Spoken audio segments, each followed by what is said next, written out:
Hello दोस्तों, नमस्कार। मैं आपका भाई, आपका दोस्त नीतीश नागर। साथियों, सबसे पहले तो बताइए आप सभी कैसे हो। दूसरे मैं बताना चाह रहा हूँ, जितने आज तक मैंने मोटिवेशन की शायरी लिखी है, मोटिवेशन की कविताएं लिखी हैं, मोटिवेशन की लाइनें लिखी हैं, वो आज मैं सारी आपको लेकर आ रहा हूँ आपके सामने। ठीक है, पहली थी जब सबसे शुरू में मैंने मोटिवेशनल चैनल बनाया था, तो मैं जो साथी मेरे साथ जुड़ना चाह रहे थे, मैं उनसे कहना चाह रहा था, अब उनको जोड़ने के लिए अपने साथ एक उम्मीद दिला रहा था उनको। ये था कि कदम बढ़ा लो साथ मेरे, कल मंजिल को पा जाओगे। नहीं करी शुरुआत अगर तो फिर पीछे पछताओगे। बता रहा हूं आप सभी को, मेहनत कर लो अब भी तुम, सलाम करेगी सारी दुनिया जिस दिन सफल हो जाओगे। कैसा लगा साथियों बताना। उसके बाद फिर मैंने लिखा था अपने आप को लेके लिखा था, पुलिस को लेके। जब मतलब पुलिस की वर्दी पहन के मैं कहीं जाता हूँ तो मतलब लोगों को उम्मीद रहती है, तो उनके लिए लिखा था कि भारत माँ का बेटा हूँ, जनता की सेवा काम मेरा। मुसीबत में अगर हो कोई भी पुकार लेना बस नाम मेरा। फिर जिम्मेदारी मेरी है कि तुम्हें संभालूं आकर मैं। विपत्ति से मैं लड़ जाऊंगा, ये फर्ज है आठों याम मेरा। यानी कि इसमें मैंने अपना फर्ज बताया था कि मेरा फर्ज क्या है, मेरी जिम्मेदारी क्या है, मेरे कर्तव्य क्या है, और कभी भी मुझसे कोई भी बात कहने में संकोच करने की ज़रूरत नहीं है, ये बताया था। इससे अगला है, जैसा मैं चाहता हूँ काश वैसी ही जमाने की फिजा होती। ठीक है, ये अपना पर्सनल लाइफ को लेकर लिखा था। जैसा मैं चाहता हूँ काश ऐसी ही जमाने की फिजा होती। बुराई ना होती किसी राह में, बस चारों तरफ दुआ होती। प्यार बहुत दिया आप सभी ने, पर एक बात का अफसोस मुझे, ये सब करता देखने को काश आज मेरी माँ होती।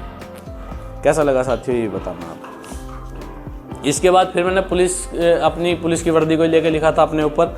ये वर्दी पहनी है मैंने, मैं फर्ज निभाने आया हूँ। दुखी परेशान बेचारों की उम्मीदों का साया हूँ। किसी समय भी मुझे पुकारो, मत करना संकोच कभी। भाई समझकर बताओ मुसीबत में, इसीलिए तो आया हूँ। ये कैसा लगा साथियों। ये मतलब अपने कर्तव्य को लेकर लिखा था कि भाई कभी भी मुझसे कोई भी बात कहने में तुम्हें संकोच करने की ज़रूरत नहीं है। अगर मैं हूँ सामने, मैं दिखाई दे रहा हूँ कि भाई भैया खड़े हैं और कोई भी बात है, तुरंत बताओ मुझे। उसके बाद था, जिस दिन इंसान को इस बात का पता लग जाएगा, उस दिन सोता हुआ मुकद्दर अचानक से जग जाएगा। चाहे भोजन हो, चाहे सम्मान हो, या फिर चाहे पैसा हो, जब आप देना शुरू कर दोगे उस दिन से आने लग जाएगा। इसमें लिखा था साथियों, भोजन, पैसा, इज्जत, ये जितना भी आप बांटोगे ना दुनिया को, ये आपके पास उतना ही लौट के आएगा, उतना ही मिलेगा आपको। उसके बाद लिखा था पापा को लेके, वो छाती चौड़ी करके घूमे, खुद पर नाज कराना पापा को।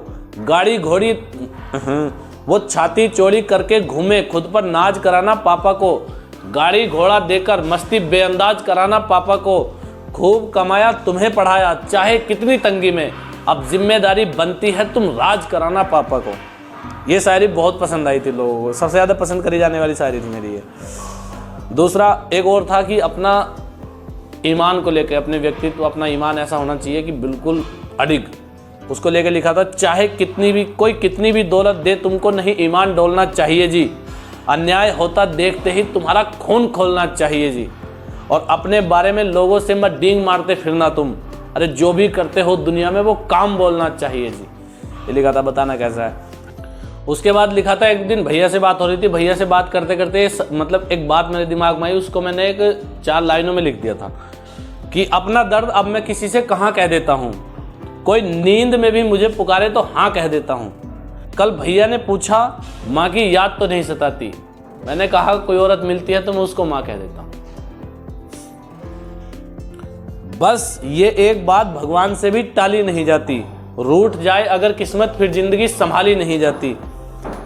और कभी भूल से भी किसी का दिल मत दुखाना, क्योंकि कुछ भी हो जाए बद्दुआ किसी की खाली नहीं जाती। इसके बाद लास्ट के 2 पंक्तियाँ और हैं, 2 शेर और हैं। ये एक यही है जो आपकी तकदीर हिला सकती है, जो आप चाहो हर वो चीज़ दिला सकती है। शुरुआत करने की हिम्मत और निरंतर करने का हौसला, ये आदत आपको बुलंदी पर पहुंचा सकती है। इसके बाद लिखा था, ये सबसे बढ़िया लगता है मुझे, एक छोटी सी बात के बड़े बड़े प्रचार हो जाएंगे। एक छोटी सी बात के भी बड़े बड़े प्रचार हो जाएंगे।